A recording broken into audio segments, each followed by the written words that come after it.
GTFO was free on Steam recently, and since I like hardcore team-based shooters, I thought I'd try it and share my first impressions.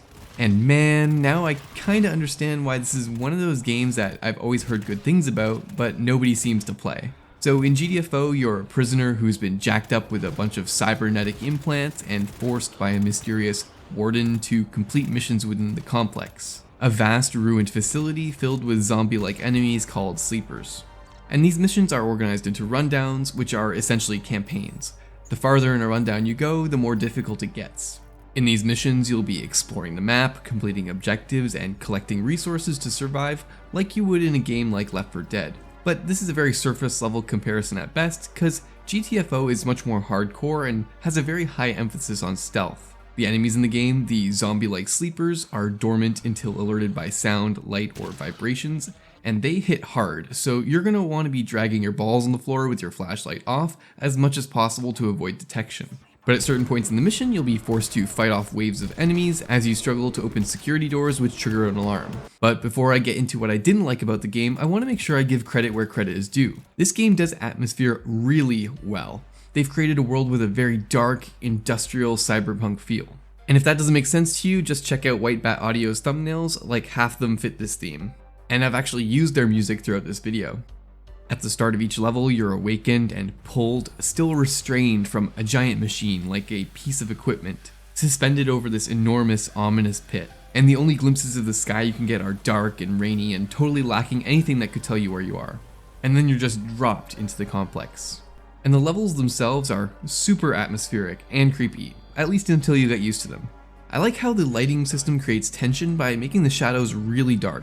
You might be able to see some of the sleepers in an area, but to check out the whole room, you'll often need to quickly flash your flashlight, which makes things even more intense because you could just flash it right at a sleeper and wake them up.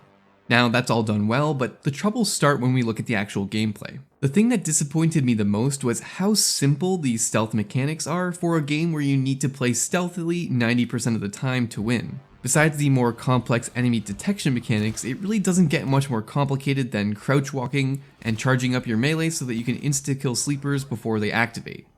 Really, the most difficult part of the stealth is coordinating simultaneous kills with your teammates. Alright, let's charge up your attacks and go in at the same time. 1, 2, 3. Okay, nice. Otherwise, it's just like doing a shitty Call of Duty stealth mission for the whole game. At least from what I've seen, most enemies don't patrol, they can't be distracted, and there aren't any stealth-focused tools that you can use or even find on the level. Like, just as an example, why not have some type of really limited use consumable weapon that you can use to stealth kill enemies from range? Another downside is that for the best experience, you're going to want to play this with 3 to 4 friends. You can play multiplayer, but if you've played Overwatch, League, Counter-Strike, or any other competitive game, you'll know that relying on whatever monkeys the matchmaker throws you in with is very hit or miss. Maybe it was just because it was a free weekend, but I ran into people who would just go around the level guns blazing, draining our resources, or people just chilling super far away from the rest of the team, so we literally couldn't finish the objectives. Oh, we need the full team here to even stop the alarm. Adam, we need you. Blue, Adam, get over here. Oh my gosh. I think Blue is AFK, no? I don't know what he went down over there. Oh.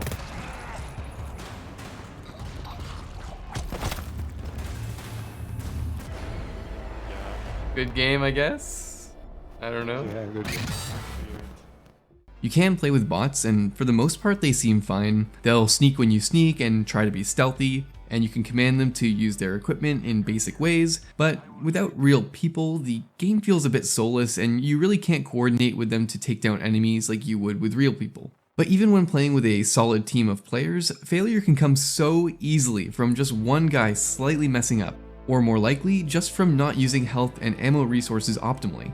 Even when I was matched with a decent team, we eventually got to a point in the level where we'd be wiped in just a few seconds. And I think this is a symptom of the game's, honestly, artificial difficulty. I enjoy tough games. I've beaten numerous Souls-like games, and I'm currently digging into a really cool VR flight simulator that's requiring a lot of trial and error.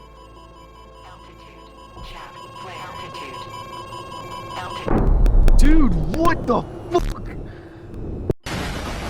But it just seems like most of the difficulty in GTFO comes from resources being extremely scarce. You start levels with less than full ammo and no extra healing items, and your health does regen up to 20%, but with 20% health it only takes a few hits to be knocked down. So to stay combat effective, you're going to need to find health and ammo packs around the level as you go. But when I played with bots and was able to actually keep track of all the resources we found, all the health kits we found on the level combined only amounted to like 2 full heals total. And this checks out with my experiences with real players, because most of the times my team got wiped were in the latter half of the level when we were at low health from a previous fight, meaning a swarm could knock us down in just a couple of seconds.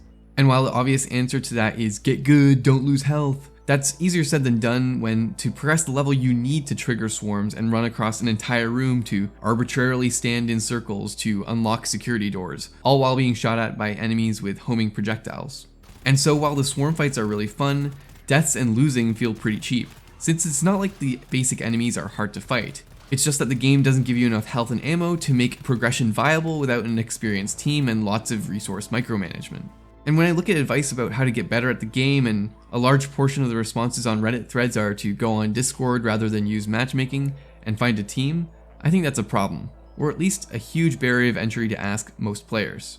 Like when I get home from work and boot up a game, I don't want to have to go on Discord and go through the process of setting up a team with some randoms just so I can have a good shot at winning on the easier levels. And maybe the game does get better later, but it's a game's job to give you something, to hook you at the start. For me, I'm not willing to sit through 10, 20, 50 hours of a game that I'm not enjoying so I can get to the good part that's supposedly there. Now, I can see why people like it. Mastering an insanely difficult system can obviously be rewarding, but for me, the mechanics here just aren't interesting or, in my opinion, fair enough to justify the time commitment. And so obviously I didn't pick up this game after the free weekend ended, and if you're a player like me with my type of preferences, if what I've said here resonates with you, I also don't recommend you pick up this game. This is normally the point in the video where I'd say like and subscribe if you enjoyed the video, but I have a feeling this is going to get swarmed by GTFO fans, so bring on the comments telling me why I'm wrong. I read every single one, so please let me know what you think. Thanks for watching, and I'll see you guys on the next one.